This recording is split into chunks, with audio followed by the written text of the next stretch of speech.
All right, so in this problem, this is another system of nonlinear equations, okay? So in this problem, I'm going to show you how to find the intersection points when you have two quadratics, all right? The process is still the same. We're going to, again, use substitution to find those intersection points, okay? So it's going to be pretty much almost the identical process to what we just did when we found the line intersecting the quadratic. This time we just have two quadratics, okay? So again, using substitution method, since both equations equal y, that tells me I can substitute in one equation for the y in the other equation, okay? So that's what I'm going to do first. So I'm going to set them equal to one another. 3x squared plus 5x minus 6 equals negative 2x squared minus 4x plus 2. Okay. Again, we want to make sure that we want to get it equal to 0. We want one side to equal 0. So I'm going to start by, this time, since I've got a negative over here, I'm going to simply add 2x squared to both sides. Anytime I can add instead of subtract just makes life a little easier, I guess. Okay, again, that equals 0. And here, 3x squared plus 2x squared is 5x squared. And I'm left with minus 4x plus 2 on the right side of the equals. And now I'm going to add 4x to both sides. Okay, and I get 5x squared plus 9x minus 6 equals 2. And one more step to get that 0. I'm going to subtract 2 from both sides of the equals. I get 5x squared plus 9x minus 8 equals 0.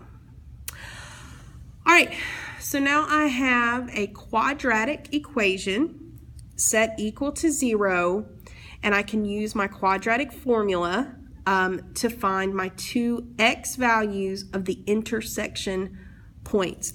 Okay, so again, excuse me, your quadratic formula, remember, is negative b plus or minus the square root of b squared minus 4ac all over 2a. All right, and so my a for my new equation is 5. Ooh, there we go. B is 9. C is negative 8. Excuse me.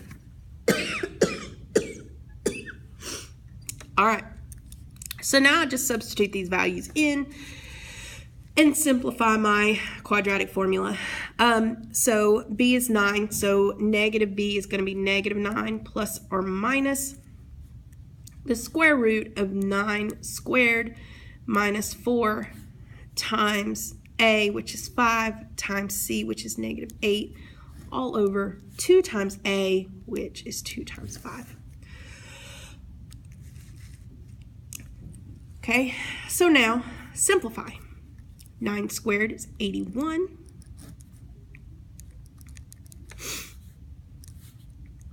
4 times 5 is 20. 20 times negative 8, negative 160 times the negative, so plus 160, all over 2 times 5, which is 10. All right, so 81 plus 160. Let's see, that's going to be 241.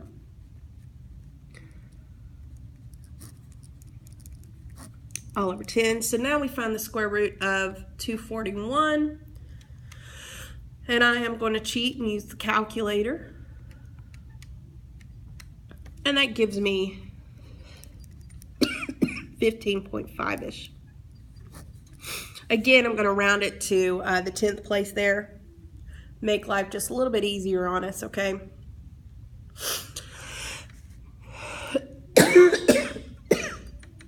I apologize. All right, so now we break it into the two equations where we add and subtract. So we do negative 9 plus 15.5 over 10, and we do negative 9 minus 15.5 over 10. All right, so negative 9 plus 15.5 Whew. Should give us 6.5 divided by 10. It's going to be 0.65.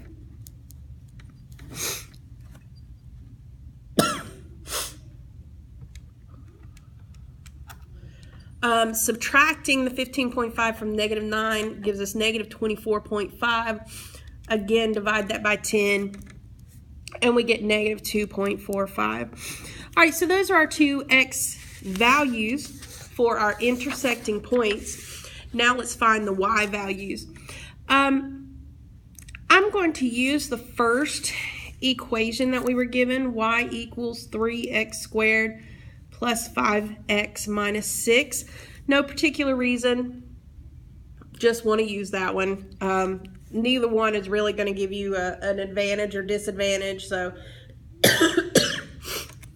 we'll go with that. Now our 2x values, again, that we're using and substituting in are going to be -2.45 and x equals 0.65. Okay,